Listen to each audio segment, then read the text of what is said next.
사람은 누구나 다 지금까지 살아오시면서 사랑했던 사람들이 있습니다. 이성 간의 사랑이었던, 아니면 가족 간의 사랑이었던, 내가 사랑했던 사람이 있었습니다. 그런데 그 사랑했던 사람이 지금 내 곁에 없습니다. 때론 사랑하는 내 부모님, 나보다 먼저 이 땅을 떠나셨습니다. 사랑했던 내 형제, 사랑했던 내 친구가 먼저 이 세상을 떠났습니다. 현재 이 세상에 살고 있는 사랑하는 사람인데 내 곁에 지금 없습니다. 떠나버렸습니다. 보고 싶습니다. 그립습니다. 평소에는 잘 느끼지 못했는데 내가 힘들 때 이 사람을 그리워합니다. 오늘 38년 동안 떠나간 사람 때문에 그리워서 기다리는 한 사람이 있습니다. 바로 이 사람이 베드스다 연못가에 38년 된 병자입니다. 성경 말씀은 이렇게 시작되고 있습니다. 요한복음 5장 1절 말씀에 보게 되면 유대인의 명절인 이날에 예수님께서 예루살렘으로 올라가셨습니다. 성경에 그렇게 정언하고 있습니다. 명절날 예루살렘으로 올라가셨습니다. 예루살렘은 하나님의 성전이 있는 곳입니다. 그런데 이날이 요한복음 5장 9절에 보게 되면 안식일이었습니다. 명절은 축제입니다. 이 사람들은 하루 명절을 지나는 것이 아니라 보통 일주일 동안 계속됩니다. 그런데 모든 사람들은 웃으며 춤을 추며 기뻐 떠드는데 어두운 그늘에 있는 사람들이 있습니다. 웃는 자리에서 웃지 못합니다. 고통스러워서 견디지 못하는 아픔 때문에 몸져 누워있는 사람들이 있습니다. 오늘 성경 말씀은 이렇게 기록하고 있습니다. 요한복음 5장 2절 말씀에 보게 되면 베데스다 못이 있습니다. 이 베데스라는 말은 세 가지를 요약할 수 있습니다. 자비, 사랑, 은혜. 한마디로 함축적으로 말씀을 드리면 자비의 집, 사랑의 집, 은혜의 집, 오늘날 복음적으로 교회를 말씀합니다. 교회는 자비가 있습니다. 사랑도 있습니다. 은혜도 있습니다. 그런데 한 가지 이상한 광경은 요한복음 5장 3절 말씀에 보게 되면 그 안에 성한 사람이 한 사람도 없습니다. 많은 병자, 특별히 세 부류를 성경은 기록합니다. 맹인이 있습니다. 저는 사람이 있습니다. 다리를 절고 있습니다. 세 번째가 혈기 마른 사람들이 한결같이 앉아있는 사람도 없고 누워 있습니다. 이것이 오늘날 교회의 영적인 모습입니다. 교회에 성한 사람이 없습니다. 다 아픔을 가지고 있습니다. 내 마음의 상처가 아무러지지 않습니다. 온몸이 어딘가는 아픕니다. 여기에 맹인이 있습니다. 내 인생이 앞을 보지 못하고 살아왔습니다. 내가 앞을 바라볼 수 있는 영안이 열렸더라면 내 주변에 이런 사람 안 만났다고 말할 수 있습니다. 어쩌다가 내가 눈이 어두워서 이러한 사람을 내가 택했고 만나서 내가 이렇게 불행한 길로 가고 있을까? 내 인생은 하나님 장님입니다. 두 번째가 다리를 절고 있습니다. 우리 인생이 지금까지 오면서 절룩거렸습니다. 제대로 걸어본 적이 별로 없습니다. 늘 절룩거리는 인생이었습니다. 지금도 우리 가정이 절룩거리고 있습니다. 정상적으로 걷지 못하고 있습니다. 세 번째가 혈기 마른 사람들이 있습니다. 말랐습니다. 무엇이 말랐나요? 마음에 정서가 말라버린 지 오래됐습니다. 감정 말라버렸습니다. 정이 말라버렸습니다. 사랑도 말랐습니다. 내 마음에 은혜가 말라버렸습니다. 전부 누워 있습니다. 무기력합니다. 코로나 바이러스라는 이 전염병은 2년이 지나면서 사람들을 무기력하게 만들었습니다. 이러할 때에 성경 말씀은 이렇게 또 기록하고 있습니다. 요한복음 5장 5절 말씀을 보게 되면 거기 38년 된 병자가 있더라. 성경은 이 사람에 대해서 관심을 두고 있습니다. 38년 된 병자라 했습니다. 이 사람은 어떤 사람일까요? 성경 말씀을 보게 되면 요한복음 5장 4절에 이 사람들이 베데스다를 중심으로 누워있는 이유는 천사가 가끔 못에 내려와 물이 움직일 때에 먼저 들어가는 사람은 어떤 병에 걸렸든지 낫게 되밀어라. 이 소문 때문에 이 사람들이 베데스다 그곳에 주변에 누워 있습니다. 38년 된 병자도 자신의 몸을 고치기 위해서 거기 누워 있는데 38년 동안 그 자리에 있었습니다. 그런데 요한복음 5장 6절의 말씀을 보게 되면 예수님께서 이 사람을 찾아오셨습니다. 처음 만나는 자리입니다. 이 사람이 누워 있는데 어떤 한 분이 위에서 내려다보고 계셨습니다. 그러면서 이렇게 말씀합니다. 누운 것을 보시고 병이 오랜 줄을 아시고 바로 우리 모습입니다. 너 가정이 무기력한 상태에서 너 인생이 누운 것을 주님은 보고 계셨습니다. 가정에 문제가 오랫동안 문제가 있는 것을 아시고 계십니다. 그러면서 이렇게 물으십니다. 내가 낫고자 하느냐?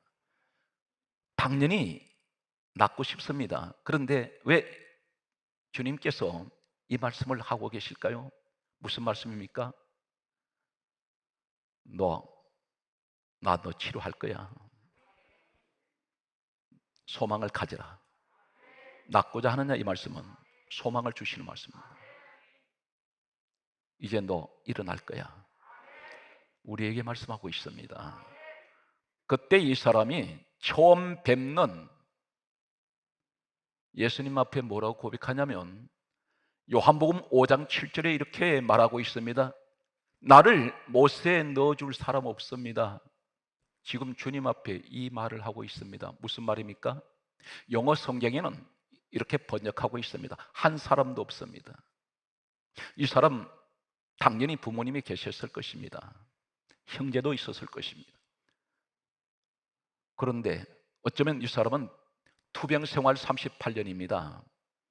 어머니 몸에서 태어날 때부터 이 사람 병이 있었는지 성경 언급이 없습니다. 몇 살인지도 언급이 없습니다. 단 한 가지, 어쩌면 이 사람이 인생을 살다가 질병으로 38년 지금 투병 생활하고 있는지 모릅니다. 어쩌면 결혼을 했는지도 모릅니다.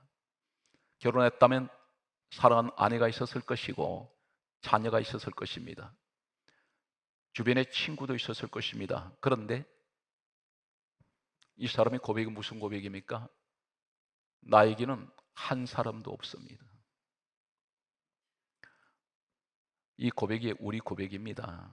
이 사람은 38년 동안 누구를 기다렸어요? 떠나간 사람들, 사랑했던 사람들. 그들은 38년 병자가 싫어서 가버렸습니다. 투병 생활 38년이면 사람들은 이제는 손을 놓을 수밖에 없었을 것입니다. 내버려 둬버렸습니다. 이 날이 명절입니다. 주님께서 이 사람을 찾아오신 이유는 많은 병자들이 있는데도 왜 주님께서 이 사람만 찾아오셨을까요? 이 다른 사람들은, 다른 병자들은 아마 돕는 사람이 있었는지 모릅니다. 이 사람만 유독 누워서 꼼짝을 못합니다. 움직이지를 못하고 있습니다. 사랑하는 성도 여러분, 지금까지 살아갔던 사람들 내 곁을 떠나갔는데 나는 그 사람들을 기다리고 있습니다.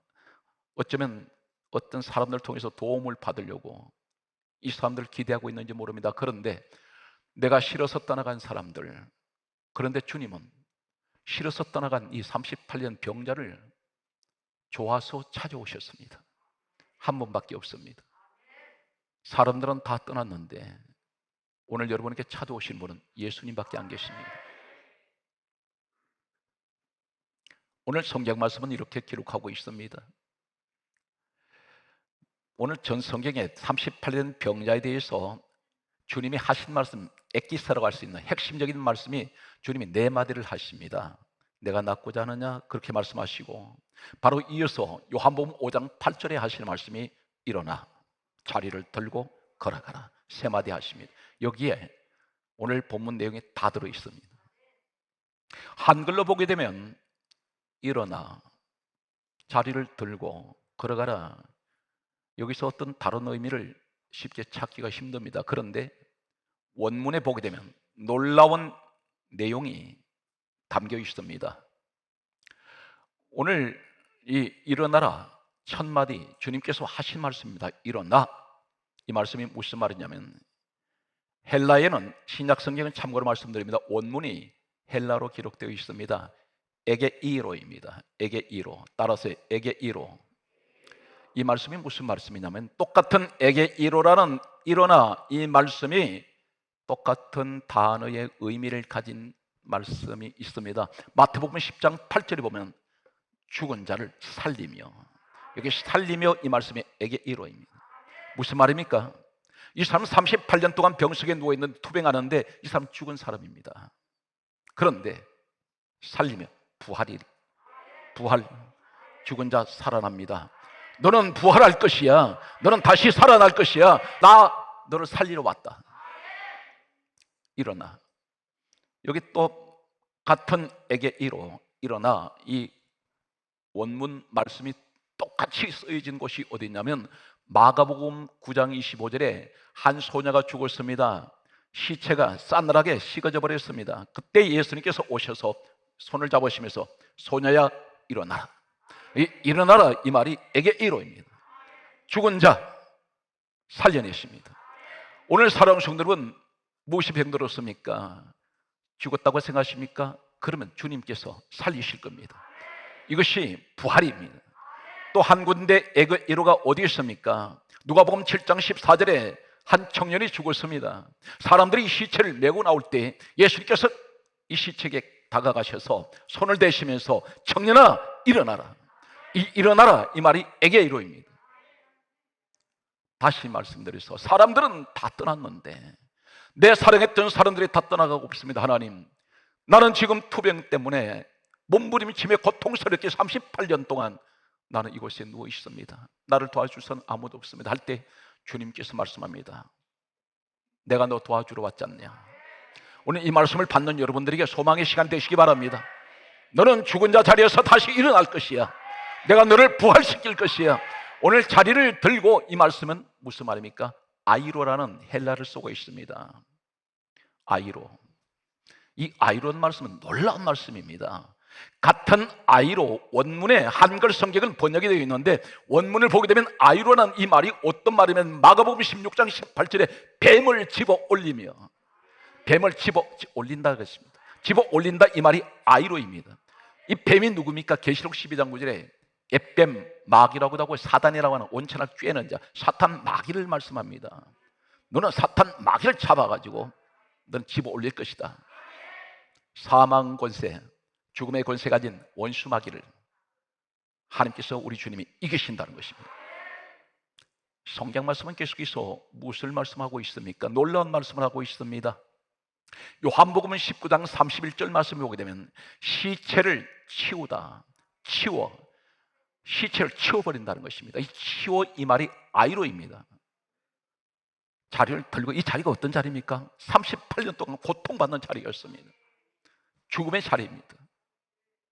그런데 자리를 들어라 이 말씀은 시체를 치워버리라.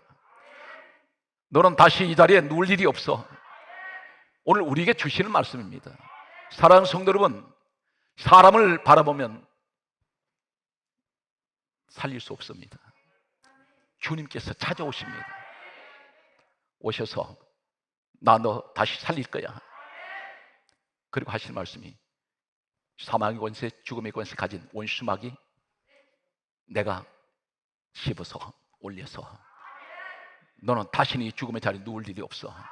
시체를 치워버린다. 우리 주님 오시면 어떤 일을 하십니까? 요한일서 3장 5절에 같은 아이로라는 단을 쓰는 말씀이 있습니다. 죄를 없애버리다. 죄를 없애버립니다. 우리 주님이 오시면 죄 문제 해결됩니다. 그래서 요한일서 1장 7절에 예수의 피가 우리를 모든 죄에서 깨끗하게 하실 것이요, 우리 죄가 예수 피로 다 정결하게 된다는 것입니다. 오늘 38년 된 병자를 찾아오신 예수님, 우리 주님께서 일어나라, 너는 다시 살아난다, 그리고 자리를 돌아라, 너 아이로 할 것이야, 너 뱀을 집어 올리고 시체 너 죽음의 자리에서 너는 이 자리 치워버려. 그 자리를 들어 말은 치워버리라는 것입니다. 너 죄는 내가 없애버릴 것이야. 걸어가라, 이 말씀이 무슨 말입니까? 페리파테오입니다. 따라서 페리, 파테오, 이 말이 걸어가라 이 말씀입니다. 그런데 이 말씀이 페리파테오라는 이 헬라 원문과 똑같은 의미를 가진 원문이 어디에 써 있냐면 누가복음 11장 44절에 밟아버리다, 밟는다 그랬습니다. 무엇을 밟을까요?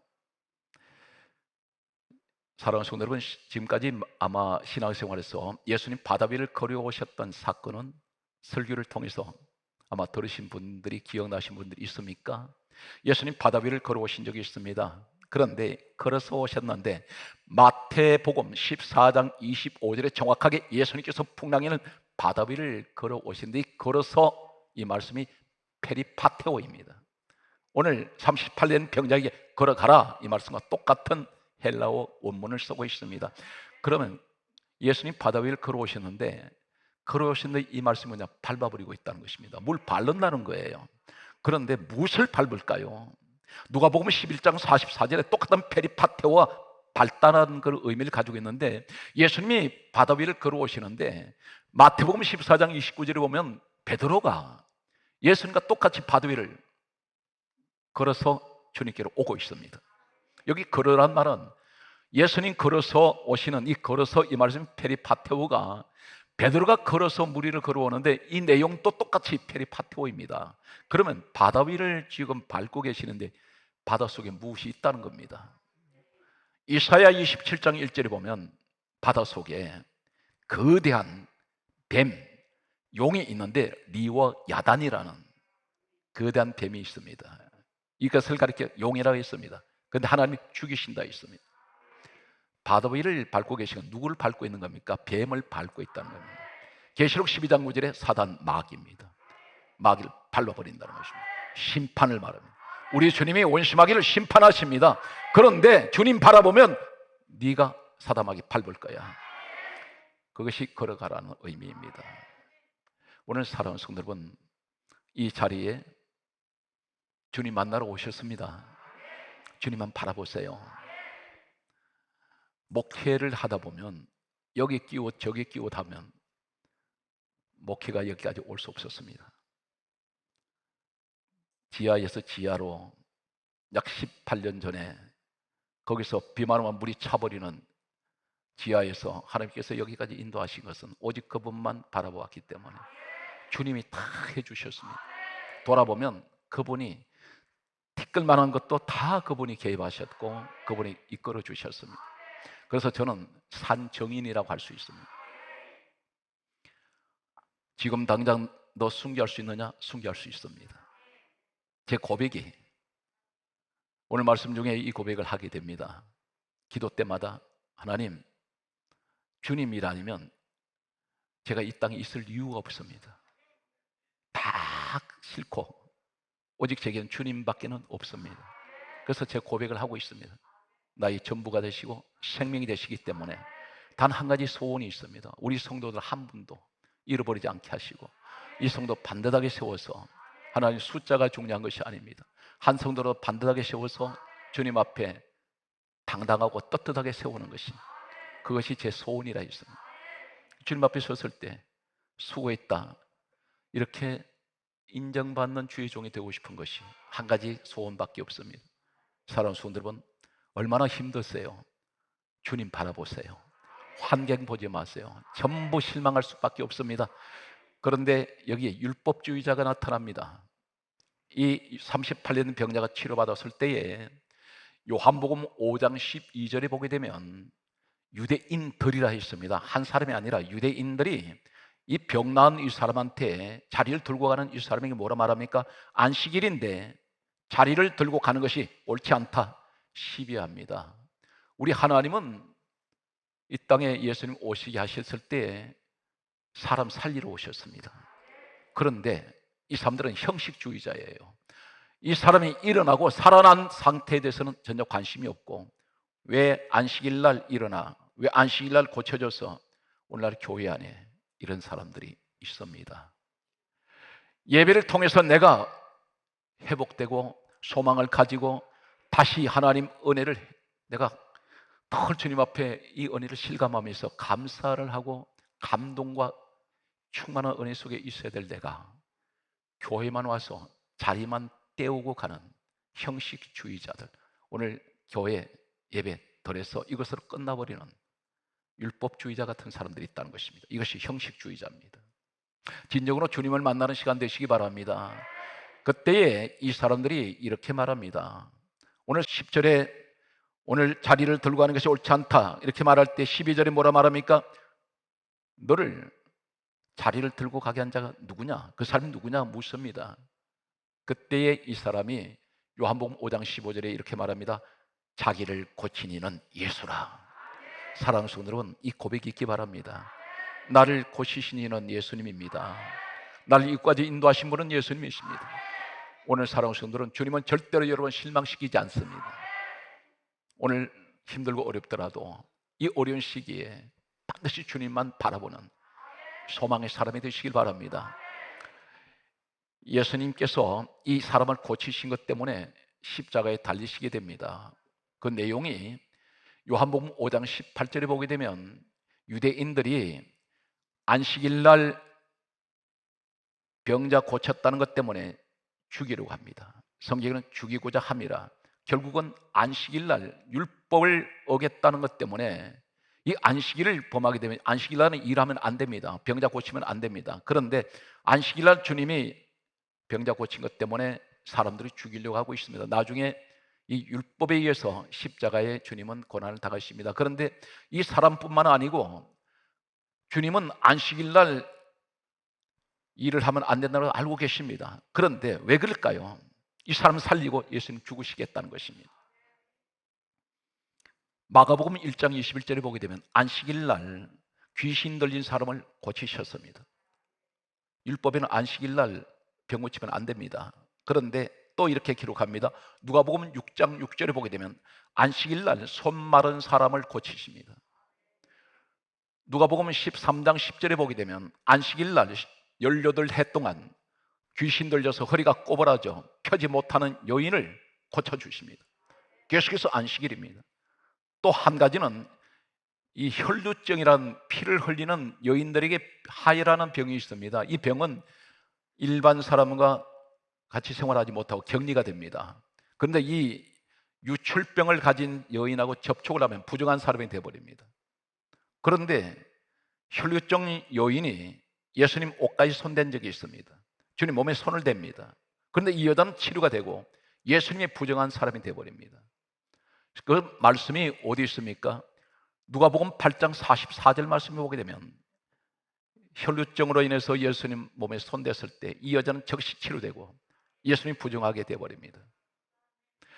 레위기 21장 1절에 보게 되면 이 유대인들의 율법은 굉장히 엄격한 율법이 있는데 사람이 죽으면 시체에 손대면 안 됩니다. 시체에다가 손대면 부정해져 버립니다. 이것을 어기면 돌에 맞아서 죽을 수 있습니다. 굉장히 율법은 엄격하게 이 법을 적용합니다. 그런데 예수님께서 어떤 일을 하십니까? 마가복음 9장 25절을 보게 되면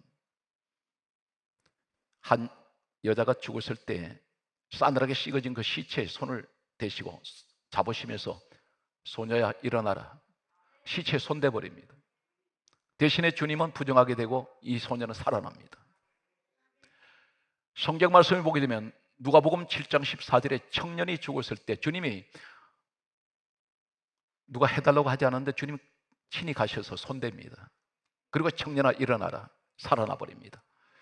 이것이 바로 뭡니까? 우리에게 하신 말씀입니다. 내 죄 때문에 주님은 대신 죽으셨어요. 나 살리려고. 오늘 이 38년 된 병자 살리시려고 주님 오셔서 사망 곳에 이기시고 사탄 마귀 잡아 올리시고 그리고 원심하게 심판하시는, 밟아버리시는 오늘 이 일을 우리 주님은 하셨습니다. 그래서 우리를 살려내신, 오늘 여러분들이 이 시대에 우리가 38년 병자인지 모릅니다. 그러나 주님 만나면 반드시 우리는 다시 일어날 수 있습니다. 다시 부활의 자리에 설 수 있습니다. 오늘 사랑하는 성도들, 말씀을 마치겠습니다. 사람을 바라보지 마십시오. 떠나간 사람 기다리지 말고 이제는 주님만 바라보는, 주여 내 눈이 주님을 향합니다. 이 한 주간도 주여 사랑하시는 주님의 귀한 자녀의 가정들을 지켜 주시옵소서. 여러분, 오늘 이 은혜가 늘 함께 하시기를 주의 이름으로 축복합니다.